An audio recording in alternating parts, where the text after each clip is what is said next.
Cloroplastos y fotosíntesis.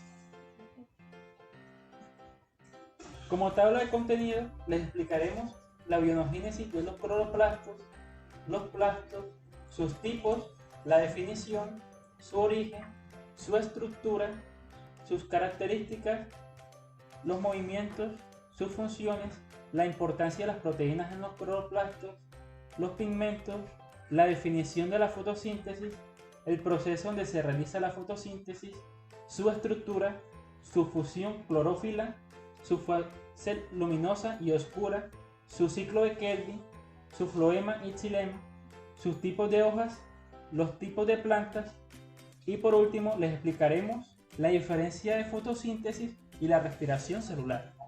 La codificación nuclear de la mayoría de las proteínas plastídicas, como la biogénesis de los cloroplastos, que depende de la distribución eficiente y el ensamblaje en complejos funcionales dentro del orgánulo de las proteínas sintetizadas en el citosol.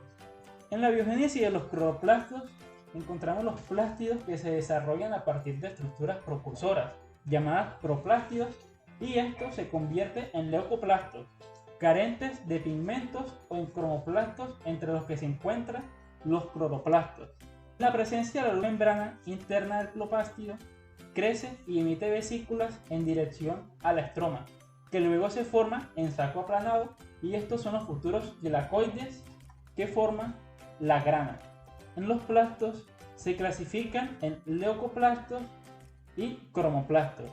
En los leucoplastos son los que almacenan sustancias, como los amiloplastos, que almacenan almidón, oleoplastos, que almacenan grasas, y proteoplastos, que almacenan proteínas. En los cromoplastos, que contienen pigmentos que les dan su debido color, como los cloroplastos, que les da el color de clorofila, y roboplastos, que les da el color de ficoeritrina. Se caracterizan por poseer pigmentos y sintetizar y acumular sustancias de reserva. En la imagen, como lo pueden ver, las células vegetales con cloroplastos. Los tipos de plastos. Encontramos primarios. Los tipos de plastos. Encontramos primarios y secundarios. En los primarios son propios de una rama evolutiva que se encuentra en la mayoría de las plantas. También encontramos las algas verdes, rojas y leucofiltas. En los secundarios son aquellos que han sido adquiridos por endosimbiosis por otras estirpes evolutivas y que son formas modificadas de células eucariotas y prosplatidadas. En los proplastos son plastos indiferenciados. Estos son aquellos pequeños de aproximadamente 1 micromol de diámetro, que son su estructura menos complejos que los demás plastos de las plantas. También son incoloros y no tienen una morfología distintiva y presentan compartimientos membranosos internos en forma de túbulo. En los setioplastos encontramos los plastos que se caracterizan en los tallos de las hojas, pero no en las raíces. Estos no son pigmentados, tienen membranas tubulares semicristianas. También presentan un estado intermedio de maduración de los proplastidios hasta los cloroplastos. En los cromoplastos encontramos los pigmentados. Son aquellos que contienen niveles relativamente altos de carotenos y otros pigmentos que refieren tonos rojos, también anaranjados y amarillos. Se presentan en pétalos, frutas, hojas y algunos tallos o raíces. También son fotosintéticamente pocos activos o inactivos. Participan en la atracción de polinizadores y dispersores. En los leucoplastos son plastos sin color, es decir, sin pigmento. Su principal misión es la de almacenar. No son progenitores de otro tipo de plastidios. En los amiloplastos son aquellos que contienen cantidades importantes de sustancias, de granulos de almidón, y se encuentran en raíces y tejidos de almacenamiento, tales como el cotiledón, el endopermo y los tubérculos. Los oleoplastos son aquellos que contienen aceites y líquidos. Son de tamaño reducido y contienen en su interior numerosas gotas de agua. Se pueden observar en las células epidérmicas de algunas familias de monocotiledóneas, como las orquídeas, y en las células embrionas de muchas semillas, siendo especialmente abundantes en las oleaginosas. Intervienen en la maduración del pan, también en algunas plantas. Además, en los oleoplastos almacenan lípidos en unos organelos. En los proteinoplastos son aquellos que contienen una alta concentración de proteínas en forma de cristales o como material amorfo. No está totalmente claro si realmente existe un tipo de platos dedicados a almacenar proteínas en las plantas. En los cloroplastos son los organelos responsables de llevar a cabo el proceso de la fotosíntesis. El organismo de las eucariotas fotosintetizadores. Estos se hallan presentes en el interior de las células vegetales de las plantas y se encuentra inmerso en un medio líquido en grandes cantidades conocidos como citosol, y sus tamaños son variables. Por lo general son óvalos o esféricos. Una célula o una hoja puede tener de 20 a 100 cloroplastos. Estos cloroplastos son importantes para la célula vegetal debido a que son los encargados de realizar un proceso llamado la fotosíntesis. Teoría de la simbiogénesis. Konstantin Merkorsi, de 1905 a 1910, fue el primero en proponer que los cloroplastos son los descendientes de una célula procariota incorporada en una eucariota. A este proceso se le llamó simbiogénesis, que derivó en el término endosimbiosis. Esta teoría asegura que los cloroplastos contienen ADN bicatenario circular cerrado covalentemente y están rodeados por una doble membrana. Estructura de los cloroplastos. Como pueden observar en la imagen, ahora vamos a desglosar cada parte. En la membrana del cloroplasto encontramos la membrana externa, la membrana interna y la membrana tilacoidal. En la membrana externa es la que delimita el cloroplasto, es permeable por lo que posee proteínas transportadoras y esto hace que se separe del citoplasma. En la membrana interna es la que se repliega hacia el interior del citoplasma. En la membrana tilacoidal es la que se encuentra en el estroma y es donde los tilacoides se agrupan y hacen forma de grano. En el estroma es la parte acuosa que se encuentra en la membrana interna, que contiene moléculas de ADN circular, RNA, ribosomas, lípidos, granulos de almidón y entre otras sustancias. Los tilacoides son sacos aplanados delimitados por la membrana tilacoidal y esto se puede encontrar de manera aislada, superpuestos o interconectados. Estos tilacoides se organizan de manera apilada y cada uno de estos apilamientos se denomina como grano. La grana contiene las clorofilas y los carotenoides, que son pigmentos responsables de la fotosíntesis. En los ribosomas son los encargados de la síntesis de las proteínas en un proceso conocido como la traducción. En el plastoma son los que contienen la información genética. Y en el plastoglóbulo son grandes cantidades de estructuras rodeadas de naturaleza lipídica. En los granulos de almidón son los que almacenan los productos de la fotosíntesis de forma temporal. En las plantas, los cloroplastos se desarrollan en presencia de luz, a partir de unos orgánulos pequeños e incoloros que se llaman protoplastos. Los cloroplastos presentan características organoides semiautónomos. Entre ellas podemos encontrar que estos cloroplastos contienen ADN y ARN y otros componentes que intervienen en la síntesis de proteínas. Muchas de esas proteínas provienen del citosol. Encontramos algunos movimientos de los cloroplastos.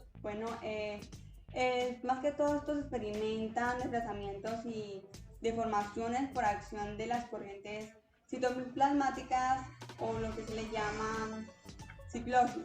Ellos son productores de la fotosíntesis y de forma temporal. Como en las plantas, los cloroplastos se desarrollan a partir de la presencia de la luz y de organoides pequeños incolores que se llaman protoplastos. La principal función que tienen estos cloroplastos es poder llevar a cabo el proceso denominado fotosíntesis. Es un proceso en el cual se encuentra la fase luminosa y la fase oscura, que más adelante se las explicaremos. Las proteínas son las principales responsables de las funciones de los cloroplastos. Como la de la fotosíntesis, también contienen esos gases para codificar el ARN ribosómico y el ARN transferencia. El ADN, como podemos observar en la imagen, algunas plantas y algas contienen una gran variedad de pigmentos que dan lugar a los distintos colores que conocemos actualmente o que podemos observar en ellas. Estos pigmentos son la clorofila A, es un verde intenso. Tenemos clorofila B, que es un verde. Los carótenos tienen un color naranja. Las antofilas, un color amarillo. Y los antocianinas, más que todo su color es rojizo, púrpura o un azulado. Filocobinas se incrementa más que todo el color rojo. Como pueden ver en la imagen, tenemos lo que es la percepción de alta intensidad luminosa y el reflejo que suele no tener. Encontramos ahora la fotosíntesis. Como pueden observar en la imagen que se encuentra en el fondo, es como que el breve proceso que se obtiene para llevar a cabo la fotosíntesis, por decirlo así. Encontramos que la energía luminosa es captada y absorbida gracias a los pigmentos verdes de las plantas. Esta energía luminosa se transforma en energía química. Las hojas absorben el dióxido de carbono del aire. Las raíces absorben de la tierra las aguas y los minerales que necesitan para realizar este proceso. Encontramos que tenemos la energía luminosa que viene del sol. Ahí es donde se elabora la savia bruta, que después se convierte en savia elaborada. Y después está listo el alimento para las plantas en forma de glucosa. ¿Qué es la glucosa? Azúcar. En resumen, la fotosíntesis es un proceso químico que se produce en las plantas, algas y algunos tipos de bacterias cuando estas se exponen a la luz del sol durante la fotosíntesis. La mayoría de la parte de la fotosíntesis ocurre más que todo en las hojas de las plantas. Son células con una capa intermedia de tejido llamado mesófilo, que son el principal lugar donde ocurre la fotosíntesis. El mesófilo es un material que constituye la mayoría de las hojas de una planta. Se trata de un compuesto orgánico relativamente simple, es muy importante, ya que es el principal responsable de hacer que sea posible la vida vegetal como la conocemos hoy en día. Como podemos observar, aquí ya se encuentra más ampliamente la parte del mesófilo. En la parte superior encontramos su cutícula, en la parte inferior, el epidermis inferior y también tenemos epidermis superior. Tenemos dos mesófilos, mesófilo empalizada y mesófilo esponjoso. Tenemos la estructura básica de una hoja. Como pueden observar en la imagen, tenemos los nervios, el estoma, el limbo, el peciolo. En el limbo, la mayoría de las plantas verdes tienen hojas anchas, planas. Estas hojitas son expuestas la mayor parte del día para capturar energía solar necesaria para la fotosíntesis. El limbo se divide en dos partes, el haz, que es la parte superior, y el embes, que es la parte inferior, como pueden observar en la imagen. El peciolo se puede encontrar largo, corto, o a veces estar ausente. Es la parte que une el limbo, que también se considera como lámina, junto con el tallo, como pueden observar en la imagen. Este peciolo tiene tres funciones fundamentales. La primera es proporcionar una estabilidad a la lámina, evitando que ésta se dañe cuando hay vientos muy fuertes o algunas lluvias o tormentas. También tenemos que suministra la savia bruta, es la que viene en las raíces y que contiene más que todo agua y sales minerales. Encontramos los poros o los estomas. Son los que permiten que entre y salga el aire a la hoja. Estos estomas se encuentran generalmente en la superficie inferior de la hoja, pero algunas especies de plantas no los tienen, más que todo se encuentran en la parte superior, o otras lo tienen en ambos lados. Como pueden observar en la imagen, tenemos poros abiertos y poros cerrados. Los nervios, como pueden observar en la imagen, son esas pequeñas venas que tiene la hoja.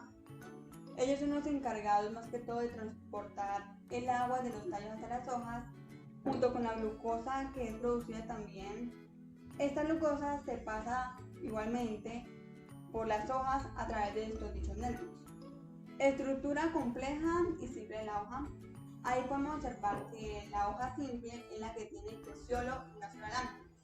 En cambio, que una hoja completa está compuesta por un peciolo y tiene varios limbos o láminas. Encontramos la función clorofílica. Consiste en más que todo en sintetizar estas sustancias orgánicas nutritivas a partir del CO2 atmosférico, donde es absorbido por los estomas y el agua la planta es suministrada por las raíces. Encontramos la fase lumínica y la fase oscura. En la fase lumínica ocurre principalmente en la membrana del tilacoide, que se equilibra oxígeno, depende de la energía lumínica para poder obtener esa energía química en forma de ATP. Y se lleva a cabo la fotoxidación. En la fase oscura ocurre en el estoma, ahí es donde interviene la luz. Aquí se lleva a cabo la fijación del CO2 y la reducción. También se utilizan más que todos los fotones de la fase luminosa, ATP, NADPH y en ADP y NADP, junto con NADP. Fase lumínica acíclica. La fase luminosa acíclica, también llamado esquema en Z, comienza a llegar fotones de la luz del fotosistema 2 P680. Los fotones de luz excitan al pigmento diana de este fotosistema, el cual pierde tantos electrones como fotones absorbe. Este consta del fotosistema 1 y el fotosistema 2. En este se presentan tres fenómenos: la fotólisis del agua, la síntesis del poder reductor NADPH y la síntesis de energía en forma de ATP. En el proceso llamado fotofosforilación no cíclica, una planta debe llevar a cabo la descomposición del agua, la conversión de ADP en ATP y el suministro de la coenzima reducida NADPH para alimentar la síntesis de la molécula de almacenamiento de energía. Como podemos observar en la imagen, este es el proceso que ocurre: entran fotones, pierden electrones para pasar a la siguiente etapa y de esta manera producir NADPH y ATP. Fotosistemas. Cada fotosistema contiene un conjunto de clorofilas y carotenoides, conocidos como pigmento antena, por la función que realizan. Dentro de la membrana del tilacoide existen dos fotosistemas separados: el fotosistema 1 PS1 y el fotosistema 2 PS2. Su función es hacer disponible la energía luminosa. Como podemos observar en la imagen, los fotones de luz entran al fotosistema 2, pasan por la membrana hasta llegar al fotosistema 1, produciendo de esta manera NADPH. Fase lumínica acíclica. En esta fotofosforilación solo interviene el fotosistema 1 y se llama cíclica, ya que los electrones perdidos por el P700 regresan de nuevo a dicho fotosistema. La finalidad de esta fase cíclica es fabricar ATP y no NADPH, ya que en la fase oscura se necesitará más ATP que NADPH. Fase oscura. Utiliza las moléculas de energía orgánica ya mencionadas, ATP y NADPH. El ATP proporciona la energía, mientras que el NADPH proporciona los electrones necesarios para fijar el dióxido de carbono en los carbohidratos. Este ciclo de fijación de carbono también se llama ciclo de Kelvin-Benson y ocurre en el estroma. Como se puede observar en la imagen, en esta imagen podemos observar más detalladamente lo que son las reacciones dependientes a la luz o la fase luminosa y el ciclo de Kelvin o la fase oscura. Xilema y floema. El xilema es una estructura que transporta a través de la planta agua y sales minerales disueltas, es decir, savia bruta, y el floema transporta savia elaborada por las células y por fotosíntesis.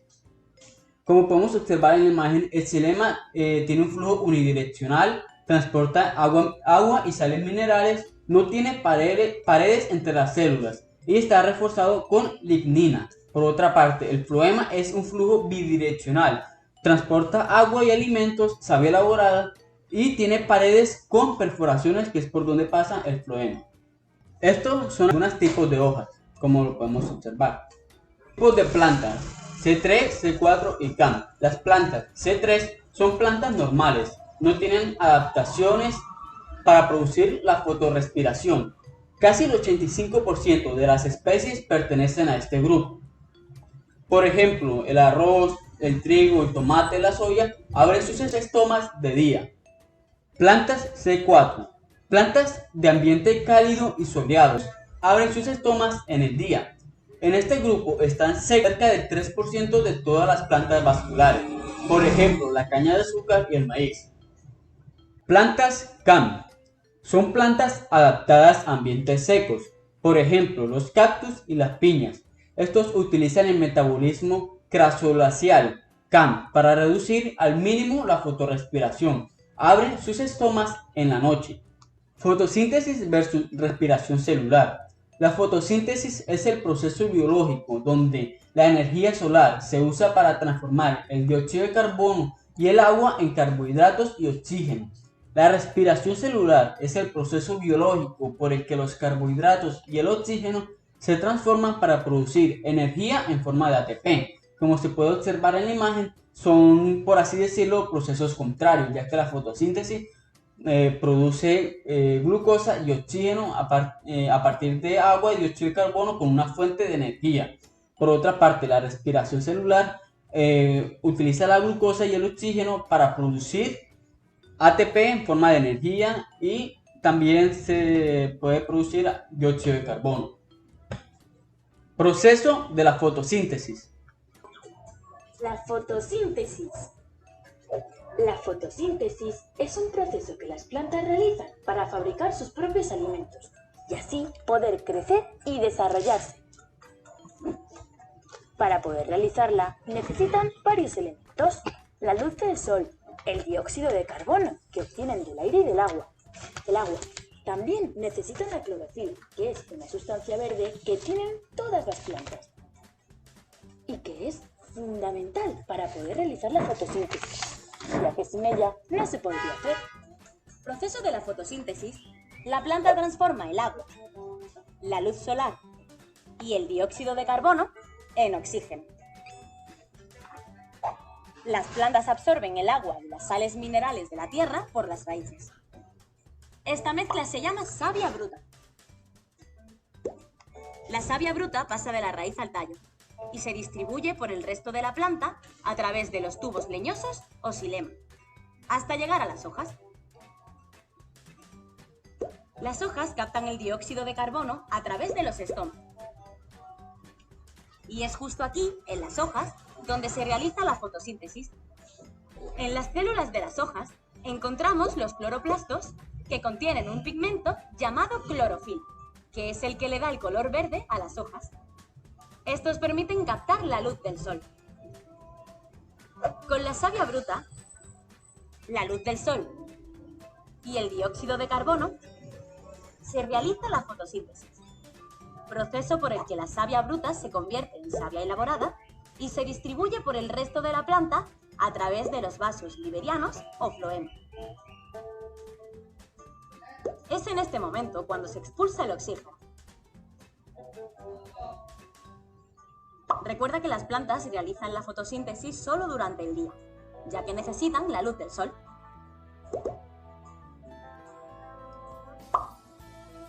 No confundas la fotosíntesis con el proceso de respiración de la planta. Las plantas respiran durante todo el día, toman oxígeno y expulsan dióxido de carbono. Proceso de la respiración en las plantas. En las plantas, parte de la glucosa producida durante la fotosíntesis se utiliza en la respiración. Parte de la energía se emplea en el crecimiento de la planta y otra parte se utiliza para calentarla. La respiración tiene lugar durante el día y la noche. El dióxido de carbono producido sale de la planta por la noche, pero durante las horas de luz se emplea en la fotosíntesis. La mayoría de las plantas no crecen adecuadamente cuando las raíces no disponen de suficiente oxígeno para la respiración. Si los campos se inundan después de lluvias abundantes, las plantas pueden morir porque en la tierra no hay suficiente oxígeno para que las raíces respiren y produzcan la energía necesaria para la realización del transporte activo. Las plantas acuáticas presentan adaptaciones para crecer en condiciones de humedad extrema porque pueden respirar sin oxígeno. Fuentes de información.